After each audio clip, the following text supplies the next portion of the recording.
Naked when the beat drops. Dark Lord.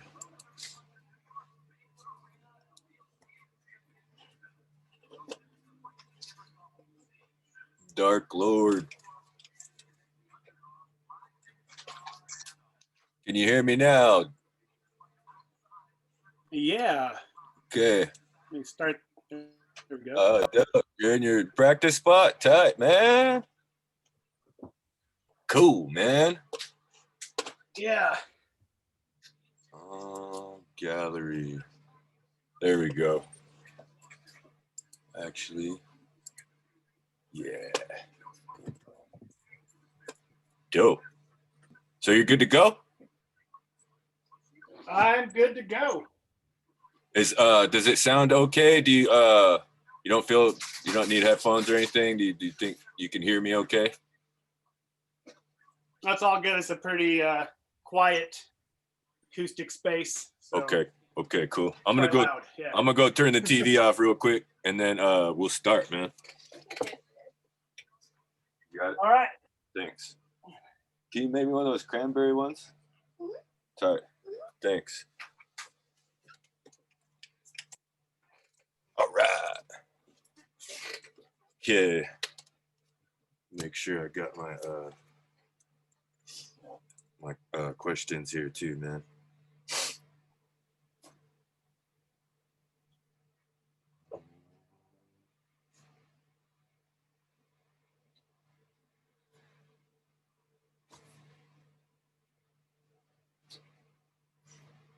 There we go. All right. Okay, man. So you're good to go?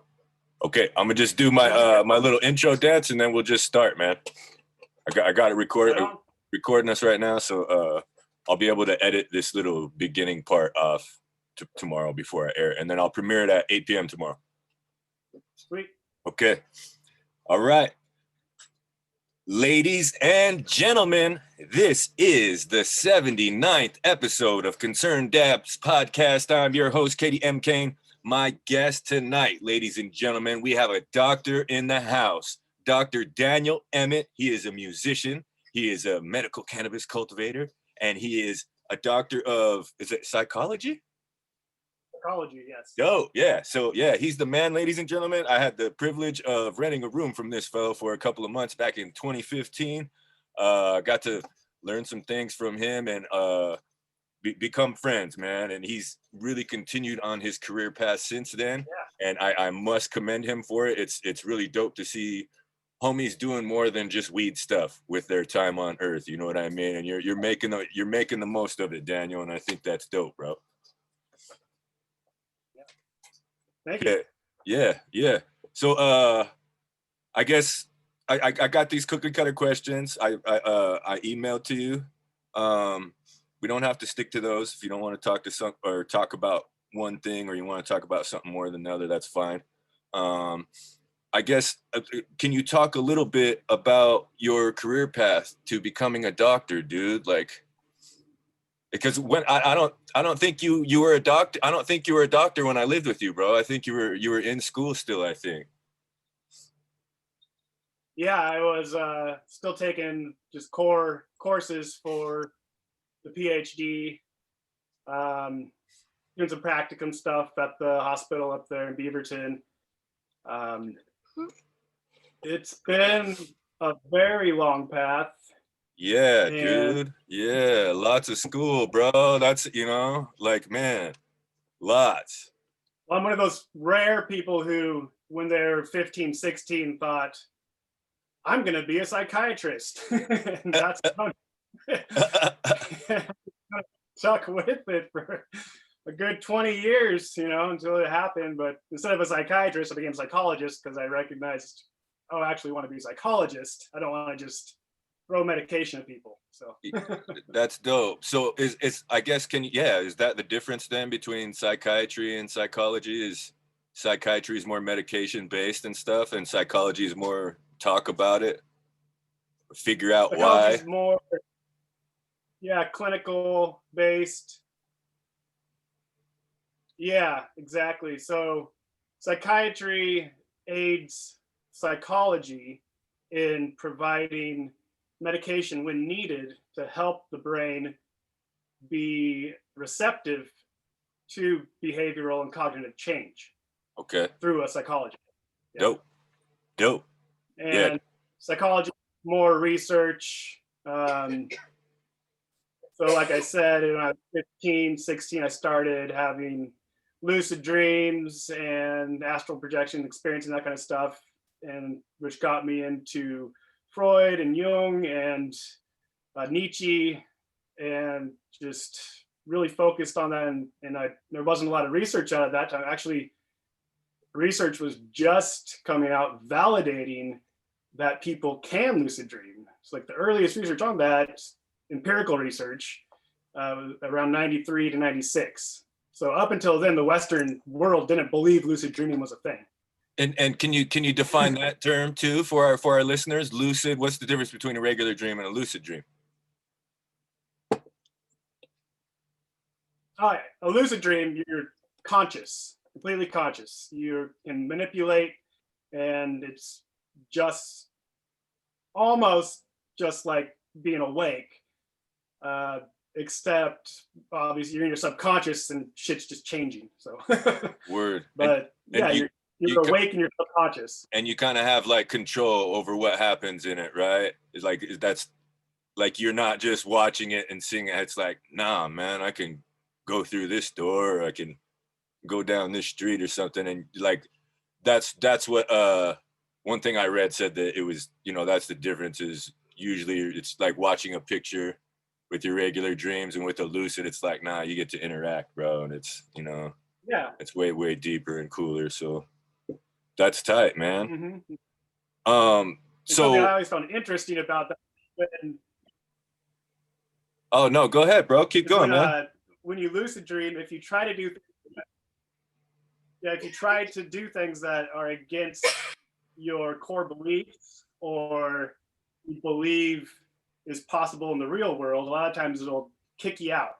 It'll kick you out and say, violation, no, that's not possible. Yeah. Like, it's kind of not like you have free range by any means. No doubt. Which is cool, because when you're not lucid, your subconscious does have free range. So you kind of bring something into it if you are awake in your subconscious. Word. Tight shit, Daniel. Tight, man.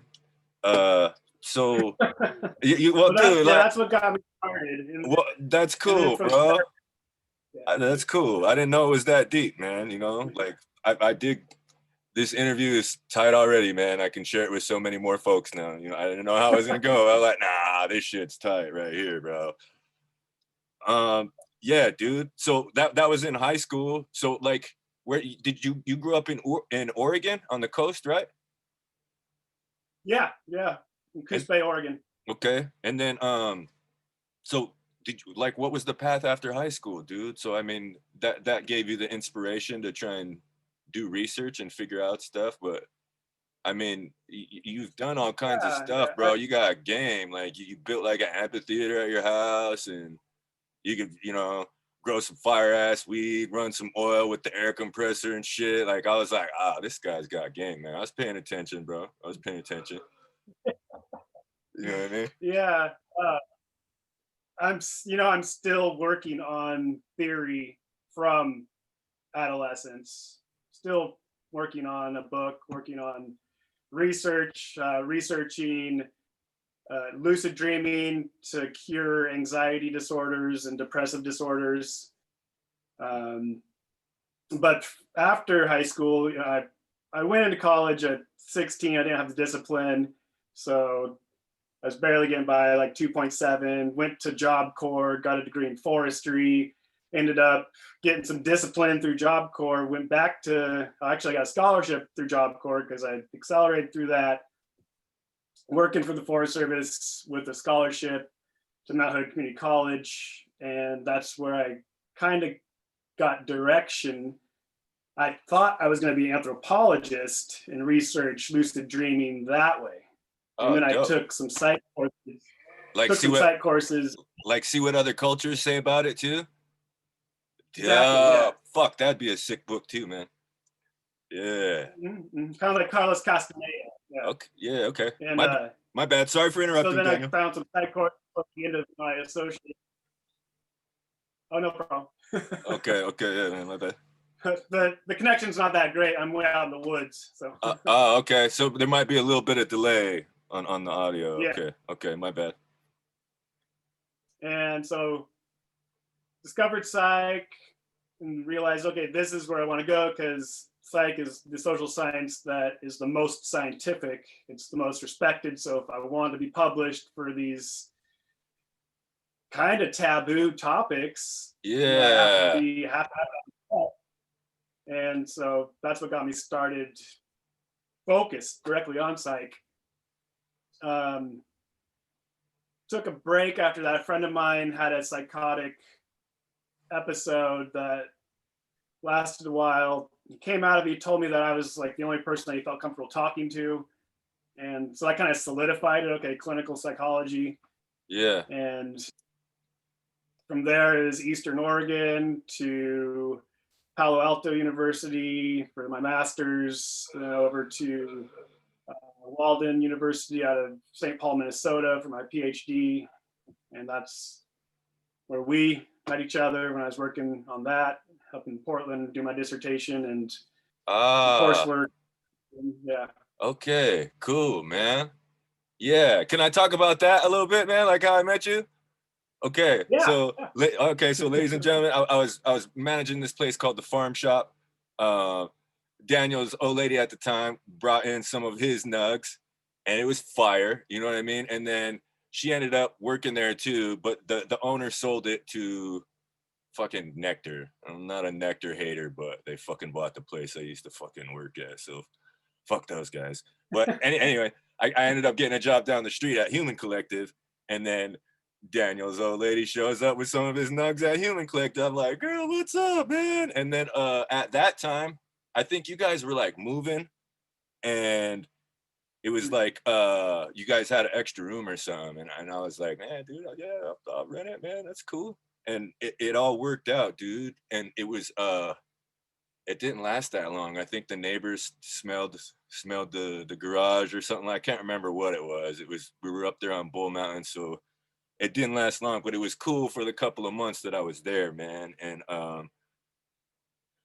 like I tell folks about your non-wasteful habits and stuff too. It's like, man, I had my electric vehicle there. I remember it shorting out the breaker one time in the garage, and that's when I started learning about that math too. Because we were both pissed that morning. I was pissed because I couldn't make it to work on time because my car wasn't charged, and you were pissed because your fucking light went off.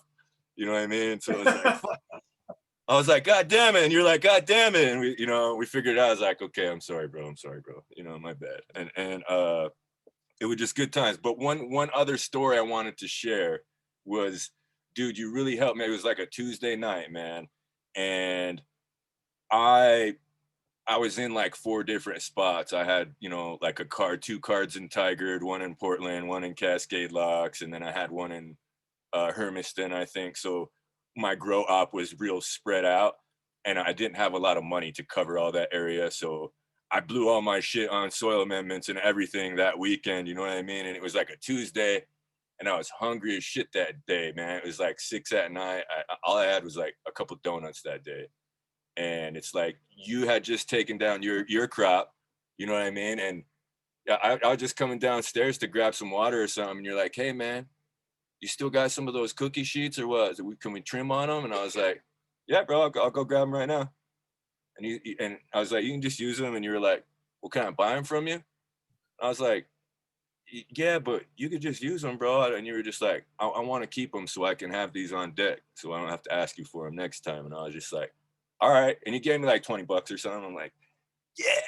But dude, I was so hungry. I went and fucking got a cheeseburger right then, bro. So I was just like, man, I never told you that, but dude, thank you for buying those cookie sheets from me, bro. It really made a difference in my week, and it helped me out tremendously, man. So thanks, Daniel. You're a real one, man. Yeah. They're still sitting in my lab right now. Yeah, real handy tool, man. Real handy tool. Yeah, a lot of surface area. You put a big pile on there, put a pile in the corner. Yeah. Mm-hmm. Yeah. Easy to collect, keep off of there too, yeah. Yeah. And yeah, man. And so I guess you kind of answered that question, like, why did you choose? Like, was there any other reasons? Like your homie, you know, when he had a breakdown and he just wanted to talk to you afterwards. That was the major decision maker because you were interested already, right? Yeah, I was primarily interested in being more of a researcher, writer, uh, lecturer kind of.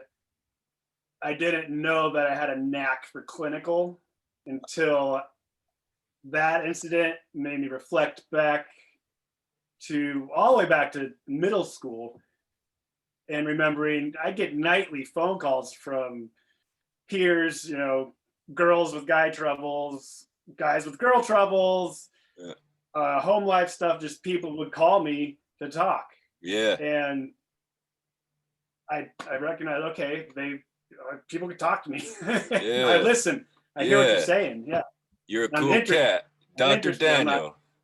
I'm not judging. Yeah, man. No doubt, dude. And I think that goes all the way back. My interest lies in everybody's experience is a piece of art, is a puzzle, is a conglomerate of all these pieces that fit together, you know, to make the person. And sometimes the pieces don't quite fit right, or they think a piece should fit, but it doesn't. Yeah. And that goes all the way back to probably doing puzzles with my grandma every weekend, you know. Yeah, dude. I do too. Like that So, that was but fun stuff. That was, you know, and when Indeed gives me those assessments on Indeed for certain jobs, that's the cognitive shit where I have to notice how the pattern is changing. Like those questions are so hard, but I like ace them. They're like expert in this, not proficient. I'm like, why the fuck can't I get those jobs then, man? You know what I mean? So I try not to bitch and complain about it too much, but it is, man. That I dig figuring stuff out too, man. I feel like music was kind of like that, but then cultivation especially, like just moving to Oregon and learning that part of it, bro. Like I just, it gave me a whole new level of confidence that it's like, nah, man, I can do more than just write songs. Like I could do all kinds of shit. You know what I mean? You just gotta figure it yeah, out and practice. You know what I mean? So that's what I've been trying to do since then, man. You know what I mean? Like just like you're right, yeah, like any kind of art, bro. Like I love this podcast shit because it's long form and I don't have to edit anybody's shit. They can just tell their own stories. You know what I mean? I love that. And I'm also doing film stuff now too, man. Some short film work. So I'm trying to I've been acting, but I want to write and direct one too. You know what I mean? And so I've been working on that also. Um, great, yeah. I caught wind of some of that listening to the past podcasts to kind of get a flavor of this. Yeah, yeah, yeah, man. I've been doing it for like a year and a half, and I just enjoy it, man. It was we started out just cannabis, and then more of the entertainment art homies were like, man, I'll come on there and talk for an hour. I'm like, cool, dude, you know, like, and so we don't want to change the name, but we want it to be cannabis and entertainment. You know what I mean? And I don't know, you cover a whole bunch of bases on that. You know what I mean? Musician, cultivator, doctor. Like we could do 3 different episodes, dude. You know what I mean? So yeah, yeah, and I miss talking to the weed folks, man. It's been a while since we had somebody with some garden game on the show, so um, I don't want to talk about that yet. I want to ask a little bit more about your job now, man. Can you talk about because do you work at a hospital or something like that? Like, do you can you? I don't know what you can share. Like, can you tell us about your gig and what the doctor shit got you? well, oh, there's a connection. Okay, connection was lagging for a sec. Oh, okay. I share a clinic with a psychiatrist. We have our own practices, but we just work together to open up a private clinic. I give him referrals, he gives me referrals. Clinic is it's nice. It's quiet, low key, in a great location near the hospital. And I just do psychotherapy out of there. And anytime anybody needs meds, I got a psychiatrist on staff, just a couple doors down. And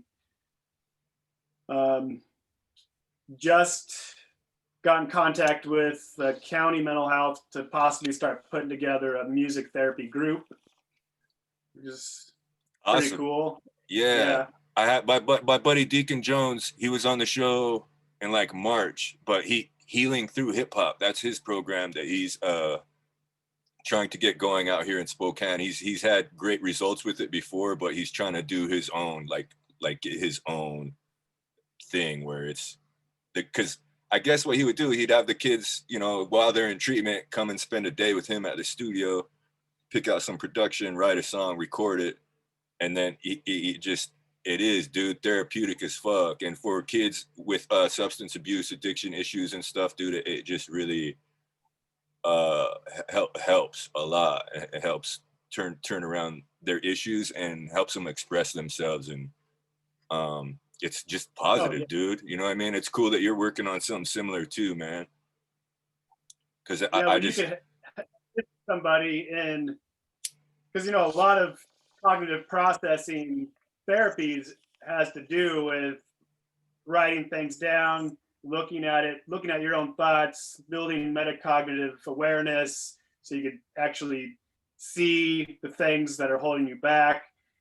When you do that and build a piece of art out of it or music, then it's also empowering for the self-esteem. Yeah, man. Hell yeah. So like how long has your clinic been open, man? Like are you guys, is it new? Yeah, it's a year and 4 months now.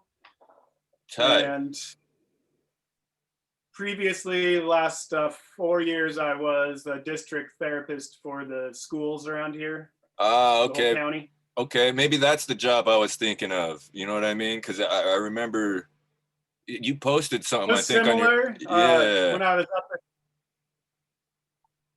there. My bad. Sorry for interrupting, man. Yeah, so that's no problem.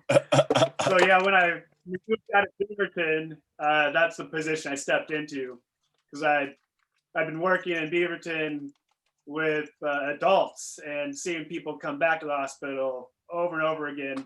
And I just felt like, you know, I want to work with children and adolescents, because if we can get those core beliefs, the maladaptive ones, taken care of early, then yeah, they won't be coming back to the hospital over and over again when they're adults. They'll have it figured out. Yeah, I agree. So, I feel like I'm one of those kids, Daniel. You know what I mean? I went to a shit ton of counseling when I was a kid, not just for judge ordered court shit, you know what I mean? But it's like they put me on, you know, Paxil and all these fucking, what are they, MORI or MRIs, or I don't remember. It blocks, it's some sort of inhibitor. It blocks a fucking receptor in your brain. I hated that shit, bro. The side effects from all that were terrible. And it's like in my adulthood, yeah, I do kind of understand how my fucking brain works, and I feel like cannabis is a safer alternative than those pills, you know what I mean? And it's like, I try not to like tell people I'm crazy, but it's like, yeah, I've been to some counseling and shit, you know, like I'm pretty stable and okay right now, but I you know, I just smoke weed and try and chill out, you know, like I gotta go to work and I gotta make my music, and I try to just focus on what I enjoy. You know what I mean? It's like if I can get a couple of hours of that every week, fuck, I'm okay. You know what I mean? Like it's all good. And it's like when I can't, bro, and I fiend for it, it's like, man, I need to do something that I enjoy doing. I need to make myself happy. You know what I mean? oh yeah, that's what a lot of what I do with adults these days is, it's basically, can we get your stressful moments down to 20 or 30% of the time, Yeah. to where you're actually enjoying your life. Yeah. And can you be courageous enough to change things to see if you can make that happen? Because a lot of people just get themselves stuck and compromise and say, well, this I can deal with this, but they're really just living in a gloomy existence because they're just compromising. Yeah, no doubt. I agree, man. And I have to be honest with myself too about, you know, what's actually fun. It's like, nah, fuck this. When I did this, I was high for 2 weeks afterwards without any drugs. You know what I mean? Like it fucking it juiced my brain. My brain was happy juicing for a couple weeks. So I try and be conscious of those things and just do them when they're healthy, you know? Like man, take part in those activities and make that shit happen, you know? Yeah, dude. Okay, can I shift a little bit of the convo now towards cannabis? Is that okay with you, Daniel? Okay, so how did you get into medical cannabis, man? Like, was that part of your research and as a child or as an adolescent about psychology and such? It definitely had an influence in my ability to think differently about things. Yeah. Yeah. But also, I mean, it's been a family thing back before, you know, all the way great grandfather. Yeah. Hell yeah, man. And there's been like trauma around that, you know? Yeah. My parents were busted for it, and that was traumatic. Did that happen when you were a kid too, or what? Yeah, it's 9 years old. It totally split the family up, just turned my world upside down, lost all my friends, like had to move and all everything. Over weed. Damn. Yeah. That sucks, man. And so there was always some anxiety around cannabis. Like I've never been one of those smokers, and I don't really even smoke anymore. Mm-hmm. I was never one of the smokers who could just relax. Like I took it specifically to change my perception if I was at a roadblock with writing or music or something, because it put me into like a flight or fight response. The anxiety around the trauma of my parents getting busted for it. I when I smoke it, I feel like something's gonna happen. Yeah. I can relate. Yeah. So I never used it to relax. Okay, cool. No doubt, man. Like, so maybe subconsciously part of my getting into medical marijuana was, okay, this is a legal way for me to desensitize myself to that stigma, to that trauma I went through, gain some empowerment around it, help people. I fell in love with the scientific aspect of horticulture and really trying to fine tune my medicine, cover all the variables, being as much control of it as which there again, you know, the trauma and control, right? Yeah. Needing control. Well, yeah, dude, because I remember living, like, I want to ask you to talk about some of your methods and stuff too, because I remember living with you. I remember going in the garage and you had like a whiteboard and it wasn't just a calendar. You know what I mean? There was all kinds of fucking math on there and shit. I'm like, what the fuck, man? And so I was like, because me, I was super going organic, like, nah, I'm making my soil, I'm just compost, tea and water, no newts, you know what I mean? And you had a completely different approach, but your weed was fucking fire, dude. That train wreck was dope. That headband was dope. Can you talk about, like, the nutrient line you use? Like how did things change, like, from when you started? Because, dude, your game was pretty tight when I lived with you up there on Bull Mountain, you know what I mean?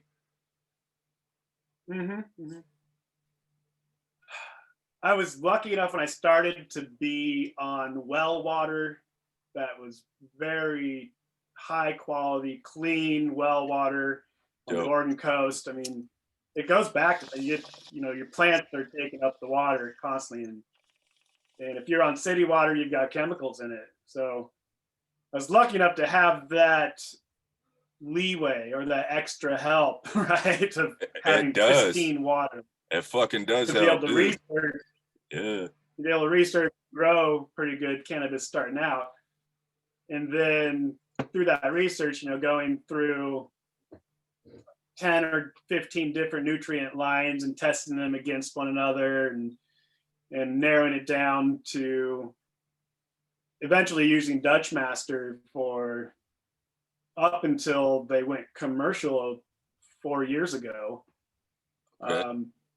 It couldn't be beat. Dutch Master was hands down the best nutrient that I had ever tested. And I'd gone through all 15 of the major brands.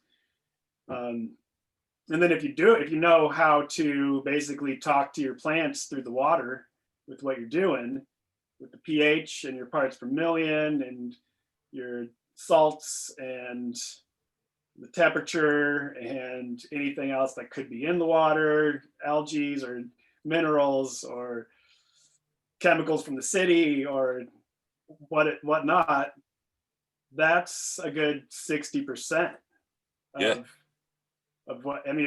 If you can control the water really well and have your additives to help buffer against external stressors, you're going to grow some pretty good stuff. And then from there, you know, quality of light and what you're putting in the air and how well you're tending to your plants, that's what pushes you up into top shelf. Yeah. No doubt. Yeah, man. But it's a lot of work to concentrate on the water itself. No doubt. And you were in soil too, huh? I actually was in soil On there, which Bull Mountain. Yeah. I'm typically a hydroponic. I had a hydroponic lab on the coast as well, but we were growing soil there, which is a little more forgiving than hydroponics. But that kind of attention that you saw me paying to the plants in soil was developed through hydroponics. Okay. Yeah. Cause I was like, damn, you know, I was like, this guy's deep with his shit, man. Like I was impressed, dude. I was like, all right, cool, you know. Like super impressive and dope product too, man. Are you still cultivating at all? You still got any lights going at all? Just like one card to help folks out at least. That's good, man. Yeah, a couple, and I keep it open basically to people in the music industry who are touring, you know, who can afford top shelf stuff, but they want it from a reliable, trusted source. Yeah. And I don't want to take a whole bunch of time to do it because there's not any money in it anymore. It's like I'm doing this out of I love the science, and it doesn't take me a lot of time anymore because after 20 years of doing this, Dialed. I could go down to 30 minutes every other day and have it dialed in. Yeah. So. Yeah. Me too, dude. I got a 5x5 tent. I grabbed the LED light, so it's like first time experimenting with that. But there isn't a lot of money in it, bro. I do it because it's one of those things that fucking makes me happy, and I'm just not super impressed with what's at the store most times as far as genetics, and I'm just like, man, I do better in the crib in a tent, man. You know, so. I put my money where my mouth is, you know what I mean? Try to make it happen, you know, because it is. That's one thing I appreciate too, is when guys order seeds and try new things, you know what I mean? Like I'm a big fan of cannabis breeders now too. I love interviewing those guys on the show. It's always a fun one. Yeah, dude. I recently turned half of my hydroponics lab into a gym. I figured I can get better use out of it for myself. Yeah, no doubt, man. No doubt. So I guess, yeah, that's one of the questions I have too, is can you talk about how the medical cannabis game has changed, bro, over the past 5 years, because it just I don't want to complain, but it changed a lot, dude. Like just the way everything is tracked now too. It's like if you have more than 2 cards, they want you to get that license for the seed to sale tracking system. I'm like, Jesus Christ, man. Like with Yeah, I guess that was another reason why I cut down to just 2. Yeah. That's pretty, I mean, there's arguments for and against it, right?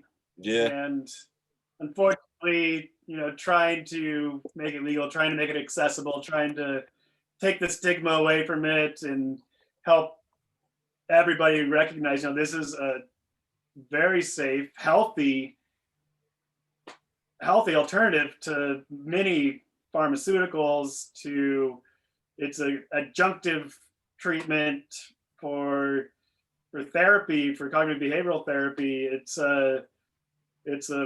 I've seen people reduce their medications for bipolar disorder, which is a lifelong thing, a neurocognitive problem, not just a cognitive issue. Like, yeah, so it's access is cool. The fact that we have stores is great. The fact that there is a level of quality control is wonderful. But the culture, the home community culture of medical marijuana doesn't really exist anymore, which was a beautiful thing. I agree. And it was, I mean, the human collective, a place that's community oriented where you can bring your excess medicine and get reimbursed for your expenses. And that's not a thing anymore, really. I mean, That's and not. even if you try to do it, you still have to pay all this money to have your stuff screened and tested and licensed. And definitely the elite and corporations got their hands in it and made it no longer accessible to just anyone. Yeah. And that's because there are plenty of skilled, knowledgeable, intelligent growers out there who just don't have the money to participate. Yeah, dude. Going rec was a bitch, bro. I tried my ass off in 2016. It's like sweet talking, schmoozing the guy in the meeting, man. My spreadsheet's butter. Can't get the loot. No, we're not going to squeeze on this. Nope, sorry, John. Because it's like, man, I can get the materials together. I can do I could do 100 plants easy, but I don't have payroll for a year. You know what I mean? And I don't have the means to do all of the extra other shit. You know what I mean? So it was like, fuck. It severely cut down on, because it was fun, dude. I had so many homies. You go to someone's house and it's like, man, they help trim, or hey, man, can I get a cut of that? Like there was so much cool, not just commerce, just exchanges between people, man. The community was sick, and I fucking miss that shit a lot, dude. Yeah. I mean, it's good that they haven't gotten rid of it. It's still a thing, which is great. And it's nice to see at the stores a lower price for card holders. I mean, yeah.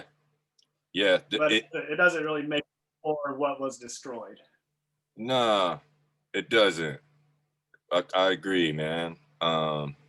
Four plants doesn't make up for it either, man. Like it's not. But everybody who lives in Oregon, I try and tell them that, like, you better have 4 plants going at your crib in the backyard at least for the summer. Like it just, why not? Even if you don't smoke, it's like, man, give it to your grandma. She'll make some lotion with it or something. You know what I mean? Make some cookies. Yeah. Like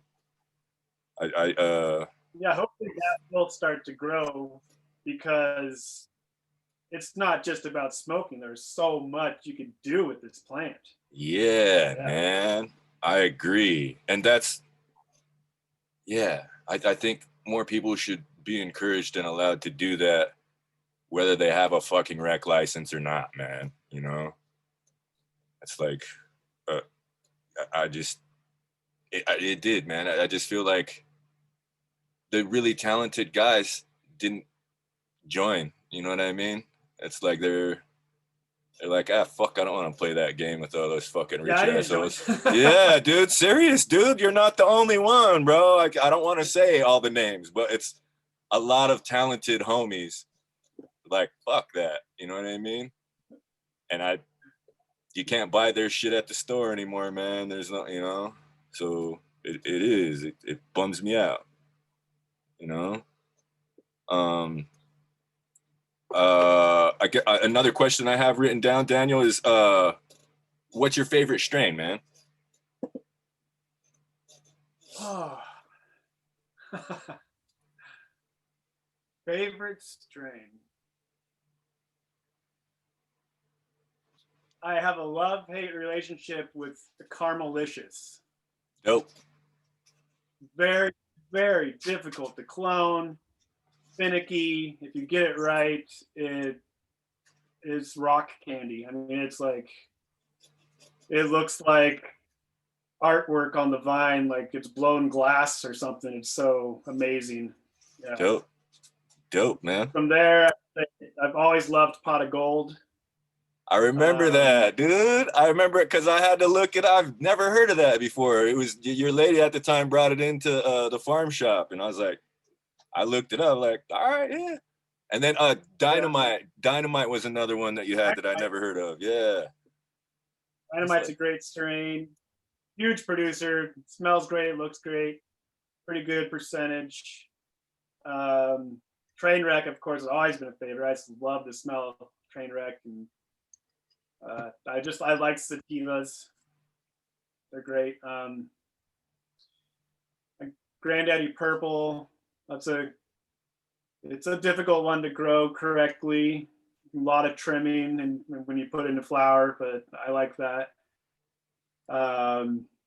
Same for Bubba Kush. Lots of trimming required, but if you do it right, it turns out amazing. Is that, do they call that a high leaf to calyx ratio or something like that? What's so that? Do they call that a high leaf to calyx ratio or something? Yeah. When you got, yeah, okay, yeah. Basically a hash plant, yeah. Yeah, no doubt, no doubt. And what's another favorite? Gosh, there's so many strains. There's so many names that are actually not what they are. You know, they just come from diesel, but there's like 200 different strains now, but it's basically diesel. Yeah. Same with the OG. There's like a million OG Kushes. Yeah. Yeah.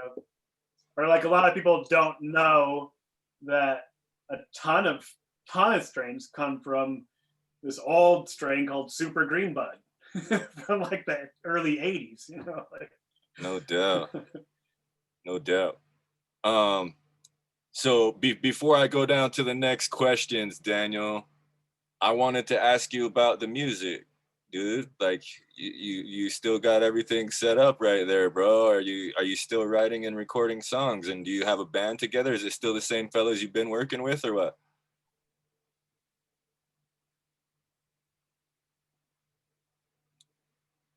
Are you still working with the band? Yeah. I'm working with a member of the band, but it's now his project, and it's a jazz standard project. I'm playing drums in it. I'm still writing stuff for Citizen Patrol. That was the band, Citizen Patrol. Yeah, man. Guys had oh shit, the feed is chopping a little bit right there, Daniel.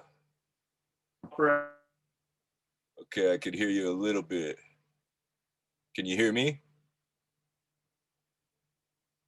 Okay, we'll just give it a second to catch up there.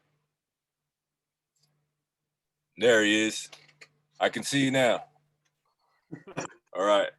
Yeah, so Citizen Patrol. Citizen Patrol, that was the name of the band. Citizen Patrol. You guys had like some rage. Yeah, I'm still writing stuff under that Dope. name. I've been trying to go more pop just to see if because Citizen Patrol is pretty complex, strange timing, a lot of intricate weaving of instruments. So while it was my fun, it wasn't. It was only well received by music critics. So Okay. So I've been trying to cut it back and try to write some more like campfire, complimentary kind of music where you could just, play it on the acoustic or play it with a band, and it's pretty straightforward. It's not working out very well because I end up doing something crazy in the song, and they're like, oh well, that's not pop. But no doubt, man. But I'm in a jazz group playing drums for them, doing standards like Cantaloupe Island, Chameleon, Sissy Strut, those kinds of like standards. And then finished up rock opera that I was working on when up in Portland, based on the Canterbury Tales. It's a rock opera? A rock opera? And you wrote it? Are you are you gonna perform it? Are you gonna perform it? If we get a big enough, I would love to. Yeah, if we get the funding someday and the COVID thing ends. That would be the shit, dude. For reals, man, that would be super dope. And man, and then you built a venue at your crib too, right? Like I've that was after I stayed with you too, man. Like, can you talk about that a little bit? Like it's like a legit, it's a fucking amphitheater. Like he made it. You know what I mean? Here. Okay. This is actually the studio that's above the stage that I'm in right now. Tight. And so this house over here is what will be the like kitchen and catering area for the amphitheater itself. It's pretty dirty right now, if you could see that. I don't know. Yeah, man, that looks dope. Can you make it out? Yeah, hell yeah. Fresh, man. Yeah. But we're like 40 feet above it. The stage is below us, or where I'm at right now. Tight, man. But yeah, it'll be a place to have concerts and weddings and club gatherings and that kind of stuff. What do you call it, man? Hauser Rocks Amphitheater, because it's rocking and it's made out of a lot of rocks. Dope. What's the Hauser part? Is that the nearby town or something? Hauser? Yeah, that's the suburb that we're in. Oh, okay. Hauser Rocks Amphitheater. If you're gonna get married, or you're gonna throw a big show after all this bullshit is over, holler at the guy, man. You guys got a website and everything too? We got a Facebook page, yeah. Okay. Dude, that's great place.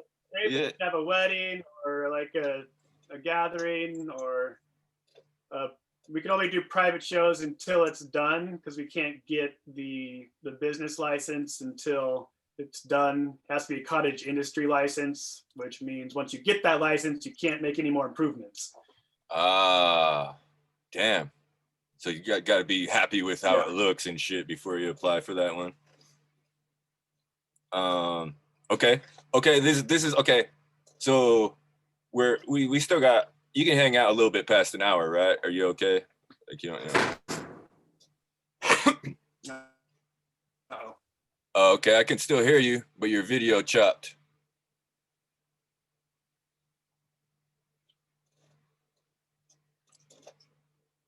Daniel, can you hear me?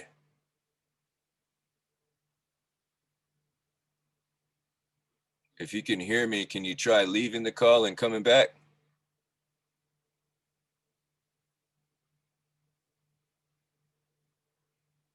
Dr. Daniel.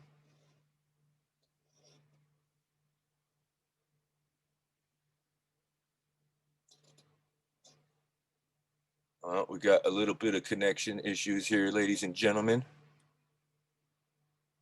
Believe he's gonna come right back.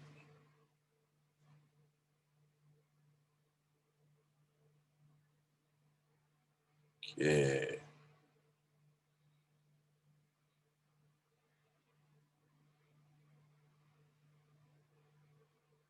All right, Daniel, I gotta have you check back into the call now.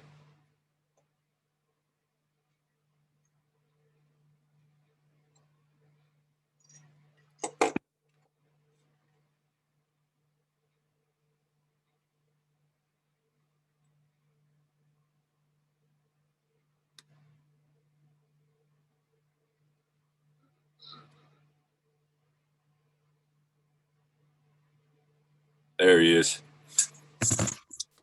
He is back, ladies and gentlemen. He is back. Can you hear me, sir? Yes. Okay, cool. All right. So I want to ask you this two-sided question. And you can hang out a couple more minutes, right? You don't have to leave right an hour. Okay, cool. It's two-sided question. First side is the good side. Second side is, I guess, the bad side. But the first half of it is, what do you feel has been your best move on the path to where you're at right now?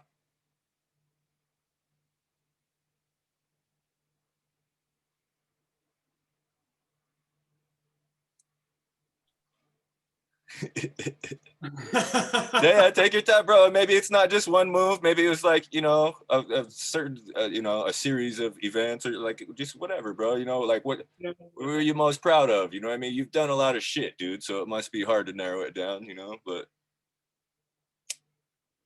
Probably trying to stay flexible, right? Like trying to make the most of each moment, which is a lot of times recognizing I got to stop doing this right now and just go do something else productive. Yeah. Recognizing that creativity comes from putting it down, doing something else. No doubt. If you're more creative, then you're going to be more proficient with your time. Yeah, I agree, man. Good advice. Is there anything else that you want to add to that before I ask the second half of the question? And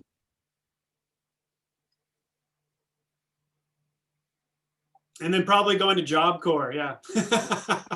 Well, no, dude, can you talk about that? Because I've had other friends do that, and I don't understand totally. It's like you go there and they give you work, like you build shit, and like can you talk about that process a little bit? Because we might have a kid listen to this episode who was in your same shoes, dude. You know what I mean? So yeah, it was totally on a whim. Like I said earlier on in the interview, I was going to college, getting like a 2.7, and I knew like, I could do better, but I just didn't have the discipline. Went to Job Corps. Job Corps was, the first month or two, first time away from home, 18 years old. I stuck it out, and then that's what built discipline in me. That's what gave me the amount of healthy confidence to recognize, you can learn whatever you want to learn. You just gotta be willing to make mistakes and be willing to listen and be willing to ask for advice and figure it out, and then developing those skills of conscientiousness and work ethic is definitely a game changer for me. And being able to be flexible, like learning that there from my boss, it's like, you're not feeling it today, but what can you work on? Okay, you don't want to go out in the field and plant trees or saw or whatever. Well, just stay here and study your animal tracking or tree ID or something. And you can put it down. You don't have to keep working on the same thing till it's done. You can put it down and work on something else and come back to it when you feel more motivated. No doubt. Yeah, good advice, man. Because I get like that sometimes too. It's mainly with video editing. I haven't done it since fucking college, and I have to do it a lot lately. So it's like, fuck, I have to like relearn. And after a couple of hours, I do. It's like, okay, that I'm gonna smoke a bowl now. I'm gonna drink a beer. You know what I mean? I'm gonna check my plants, and I'm gonna watch a cartoon or something. You know, or just like take out the trash or wash the dishes. Like I just, it does, man. That's good advice. And a lot of artists that I look up to have said similar things. DJ Paul from 3 6 Mafia, that, you know, they asked him like, what's some advice you could give? And he goes, man, just go to bed. He goes, if you're sitting there working on a song for 2 or 3 hours and it's pissing you off, just go to bed and work on it in the morning. You'll have a new idea. You know, you'll have a different way to attack it. You know what I mean? Yeah, especially for sound editing, I mean, your ears get wore out before you recognize. Yeah. You'll get done editing after 2 hours, and you'll come in the next day. You're like, yeah, I got it pretty well edited yesterday. And you'll listen back like, what the? That's not well edited. Yeah. Yeah, man. Yeah, fatigue in the ears, I guess. That's what they call that. Yeah. Or RPM. He'd take a break every 2 or 3 hours, and we'd go eat, or, you know, play some pool or something. And I was just like, man, I'm only here for the weekend, bro. Can we keep? Where he's like, man, I got to give my ears a break. And I'm like, okay, all right, yeah. Okay, so the other side of the previous question, what do you feel has been your biggest mistake on the path to where you're at right now?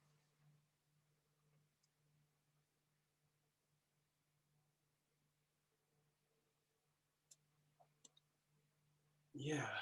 Like, maybe it's not just one thing. Did you ever get a DUI or something like that? Good for you.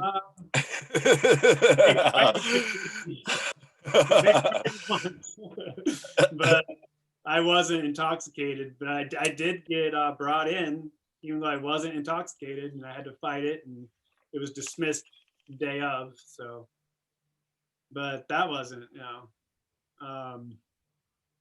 everything you've been through makes you who you are today. So, and I feel pretty good about today. So, yeah. But as you should, friend, as you should. You're fucking winning, bro. You know what I mean? But I can definitely see a mistake that kept me from being further along, which was letting my projection and staying in an unhealthy relationship. I can dig it. Yeah, like same, bro. Yeah, believing that somebody was going to change, that it was going to get better, that they were going to be supportive, that things were going to work out, that it was going to blah, blah, blah, blah, everybody, the classical psychologically abusive relationship. Yeah, man. Staying in that and not, I was ignorant and naive to things, but there were times where I should have called the police, or I should have called for intervention, psychological intervention. I should have done it. I should have had those things recorded for later on. I should have, and being a professional now, that wouldn't be a question. It just happened. Like if that were part of my life, well, it wouldn't be part of my life. But yeah, if it happened, I wouldn't be second guessing. I'd be making the correct moves. But I didn't know, and I was letting my own desires for a relationship, letting my own attachments, getting caught in an unhealthy relationship. It's hard to get out of an unhealthy relationship once you've been conditioned to believe it's going to get better. You're conditioned by these little incentives along the way, but the shit just keeps happening, but you believe it's not going to happen at one point. Yeah, dude. I can totally fucking relate, Daniel. But then, even though that mistake set me back from possibly, a different career path, maybe more prestigious career path or something, it also developed a much greater awareness, self-awareness of my own needs and where I was compromising my own boundaries. Yeah, no doubt.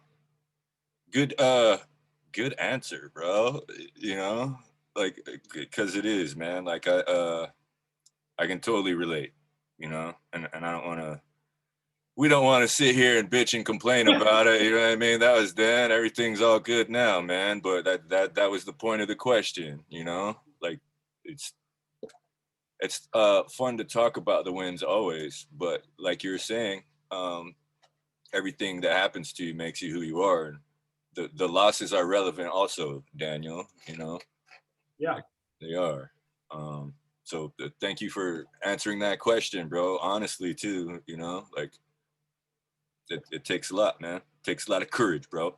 It does, man. Honesty is the best policy, and people are just afraid to be that most of the time, you know? It's scary to be vulnerable. Like, we're all brought up to be tough. Yeah. And a lot more courageous to just open up and yeah, because at the end of your life, you know, you're not going to be harmed by being honest, by talking about things, you're not being physically attacked for talking about your weaknesses. You'll be honored and supported. Yeah. Varies. A lot of people just try to act tough. Yeah, no doubt, man. No doubt. So I'm getting towards the end of my list of questions. What are some ideas or concepts that you would like to promote for the future? And no matter how abstract or anything, bro, like, because when people ask me, we're like, well, what do you think? I'm like, I want everybody to be able to grow their own weed. You know what I mean? And I want to trade with my neighbor. Like, that's what I want, especially if it goes federal. That's what I'm trying to promote. You know what I mean? Yeah, I would love if bartering was more acceptable, because as we learn becoming professionals in the world, there are a lot of stipulations around bartering, which is a much better system for everybody. Hell yeah, dude. But corporations, the corporatocracy, right? Yeah. It stifled that. Like, no, bartering's not allowed. So that's fucked. I mean, I wish that were more of a thing, for sure. Not you bring it up. I hope to get more case studies for this research into lucid dreaming, approaching the seat of anxiety and depression in the subconscious, helping people wake up in their subconscious and walk into that abstract place and confront or accept their fear and wake up feeling different the next day. That'd be cool to get that more mainstream. No doubt. And man, how can we help, dude? Like, if people are chronic lucid dreamers, can they sign up for your study somewhere? Or like, how does that work, dude? Like, how, you know?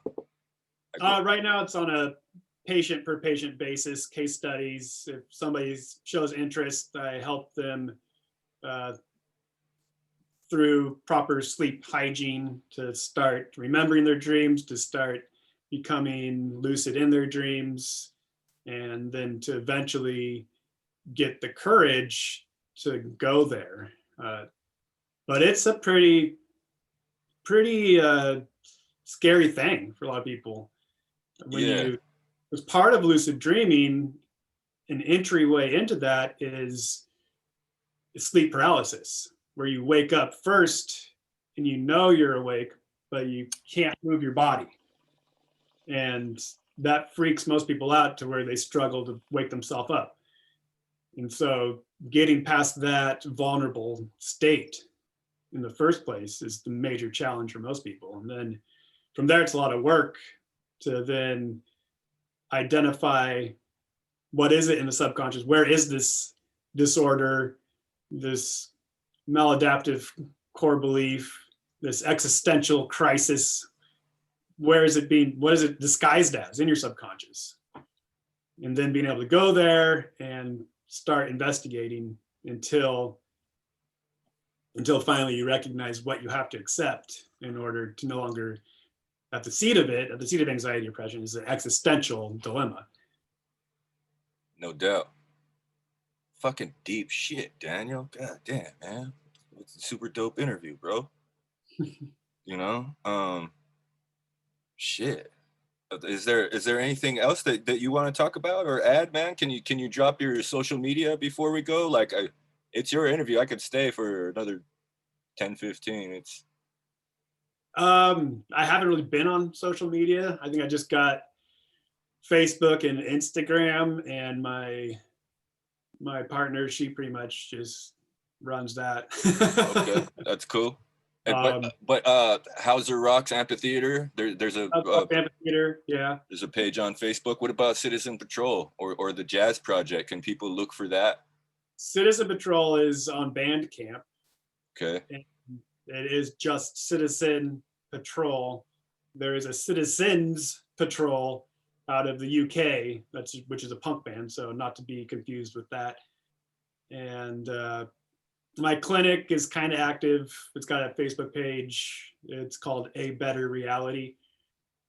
Dope. Super tight name, man. Yeah, I thought it was kind of funny. Like, the patient was asked, like, "Oh, where are you going this afternoon?" "Oh, I'm going to A Better Reality."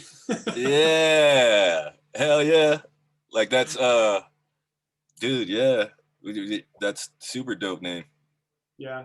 Yeah. Oh yeah, in the immediate future, I've started a skateboarding therapy, because I'm also a board head. Like, I skate, surf, snowboard. So I've been teaching teens skateboarding. We skateboard, we talk, we learn. Yeah, and Dude, that's fucking awesome, Daniel. Way to go, dude.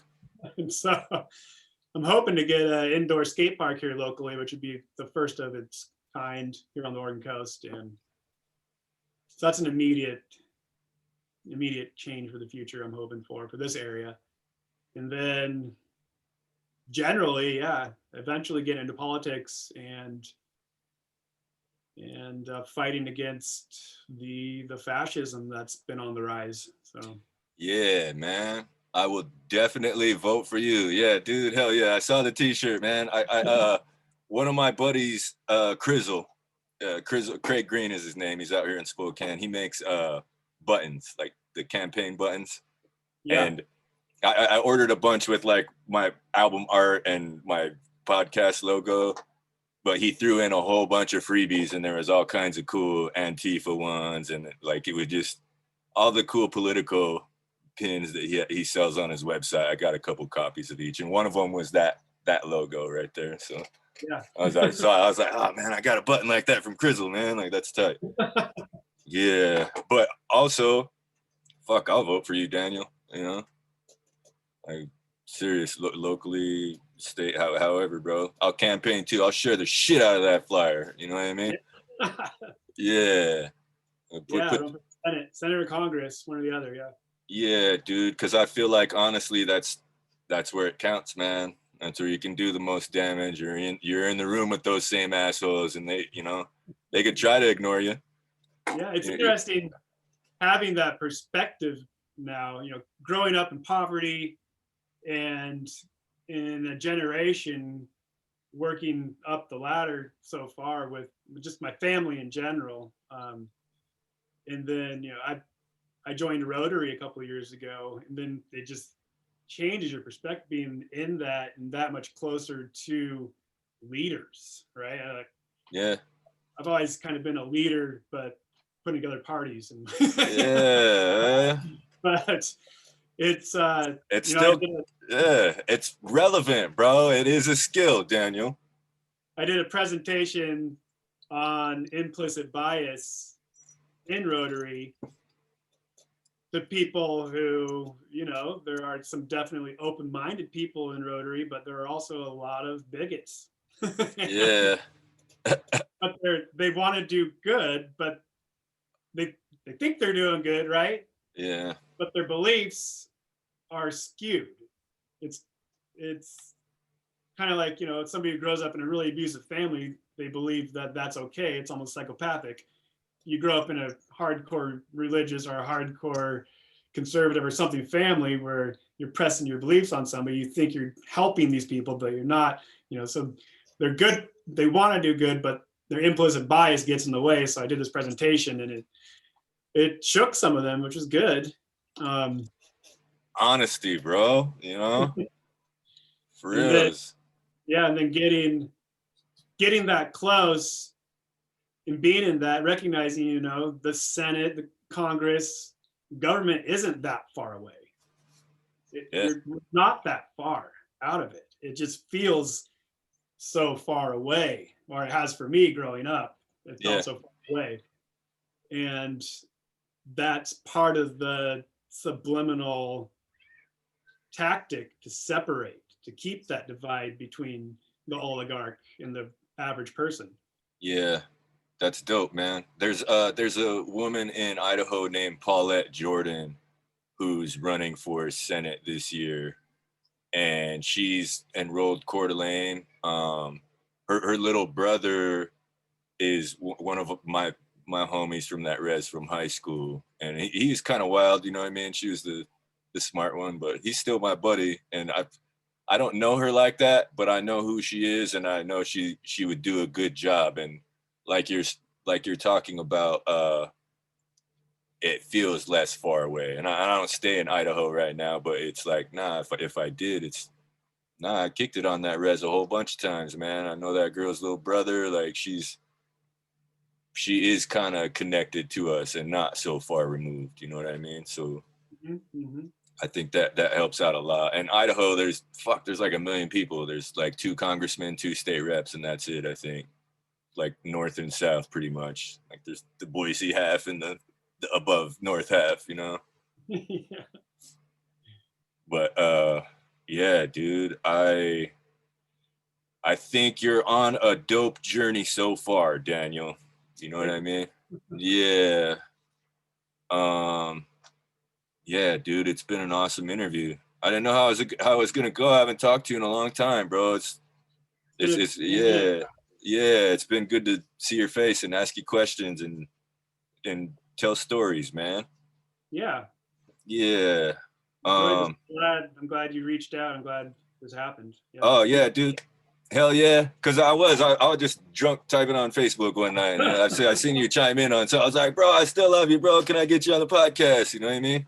And it was cool, man. We made it happen. So thanks, man. Thanks for taking the time too, because I know you're a busy dude and you got a family. So it's dope that you gave me an hour, man, to come on my podcast and talk about all the cool shit you're doing, bro. No, thank you. Yeah. Yeah. So is there anything else, man? Do you feel like that's a good spot to wrap, Daniel? I'd like to give a shout to the Coquille Indians, because if it wasn't for them, our Indian chief, my family would have never bought this property that has grown into what it is. The theater here and a lot of influence in music and where I am today. Dope.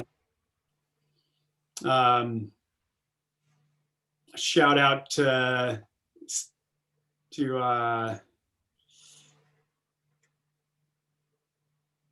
Mike Seagal, early mentor at Cedar Hills Hospital when I met you. Okay. And shout out to Mike.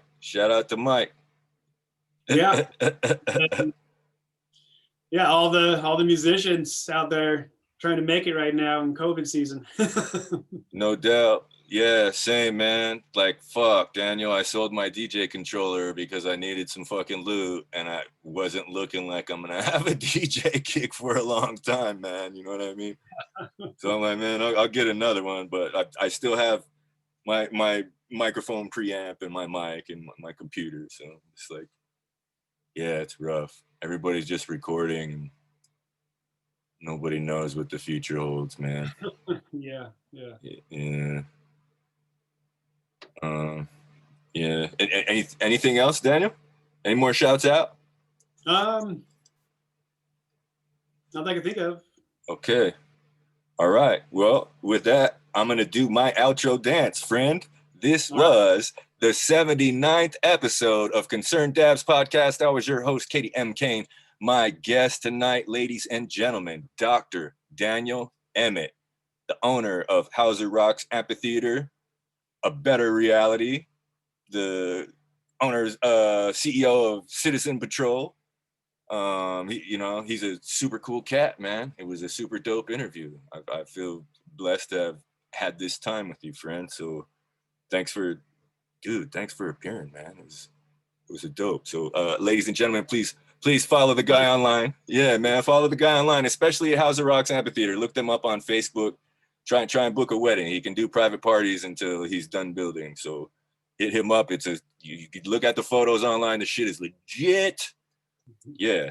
So check him out. And I also got to give a shout out to my guys in production, Mitchell Wilson and Jesse Curry.